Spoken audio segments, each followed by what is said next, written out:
Hello guys, for today's video, magluluto pala tayo ng buttered chicken. Ay hindi pala, buttered shrimp. So may nabili pala tayo kaninang 1 kilong shrimp. Shrimp.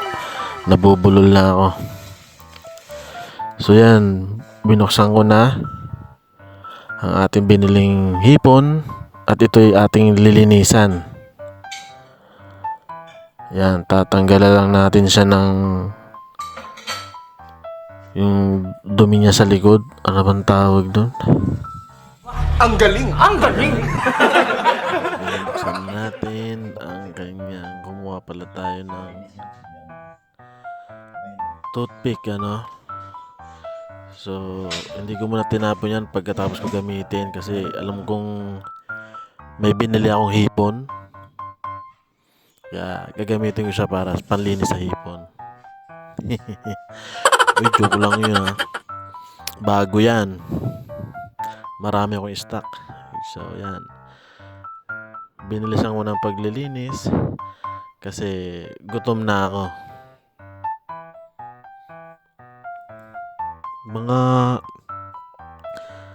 30 piraso pala itong nabili namin. Sabi ko nga sa binila namin, pwede pakilinis na rin.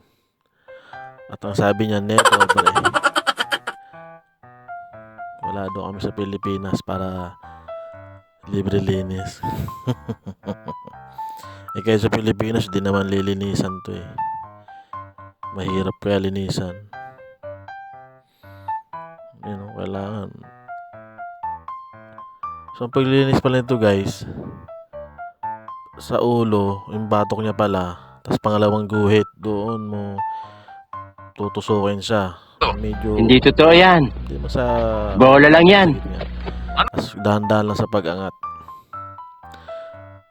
para makuha mo yung itim-itim niya, dumi. Yun na nga, nag-prepare na ako ng bawang. Galing naman. Yung pala tignan natin guys, halogin lang yung bawang, tapos yan, tanggal na yung balat niya. Natin ng bawang para sa buttered shrimp. Yan, hiniwa-hiwa ko na. Galing naman yung hiwa. Alam mo, professional cook talaga eh. Bibilisan mo lang. Yun. Yan. So, ang hindi sa atin guys, bawang, butter, oyster sauce, saka asukal. May paminta na rin yan, so hindi ko nandun lang sa ano ilagay yung paminta. So yan, nagpainit na ako ng kawali. Ito na natin. Yan ang ating hipon. Parang yung magluluto, hindi pala hipon. Oink-oink pala.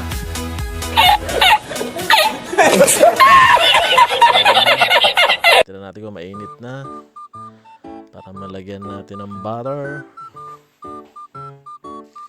So, ayan. Ayan na nga, nilagyan ko na ng butter. Wow! Yun. Lalagyan natin ng bawang. Igigisa muna natin yan. Nice! Sa bawang. Muna natin ng bawang. Yung bawang pala, dapat hindi siya masyadong masunog para yung taman lang.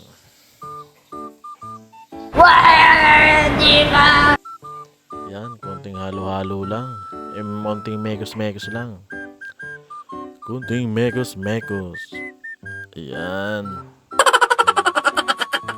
At pag alam na natin medyo semi-brown na, parang yung nagluluto, semi-brown.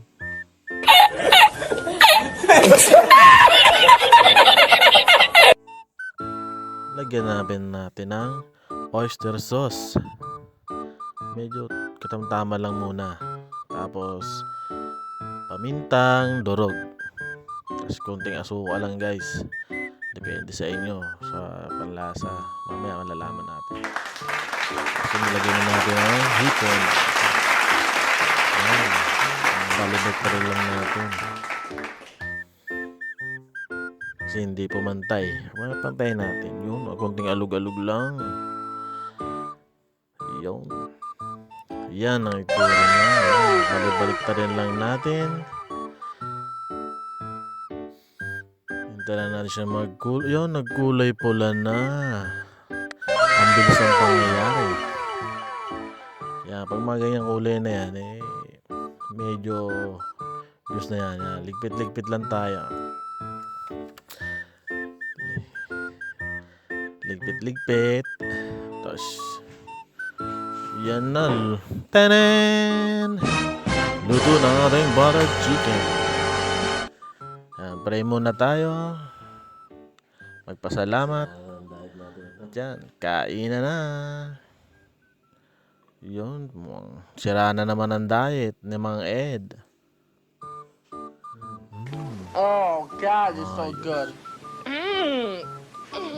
So good. Yum, yum. So good and tasty. So guys, grabe ang sarap niya. Kasi nga ako ang nagluto. Uy, naghugas pala ako ng kamay ko dyan, ha. Ang sarap niya guys, grabe, subukan nyo. Kasi dati, inuulam ko lang sa Pilipinas, sardinas. Minsan lang tayo matikim ng hipon, pagbigyan naman sa sarili natin. Yun.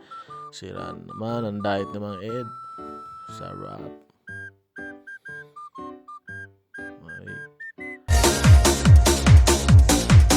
Handa lang ang aning mga Ed, gabi.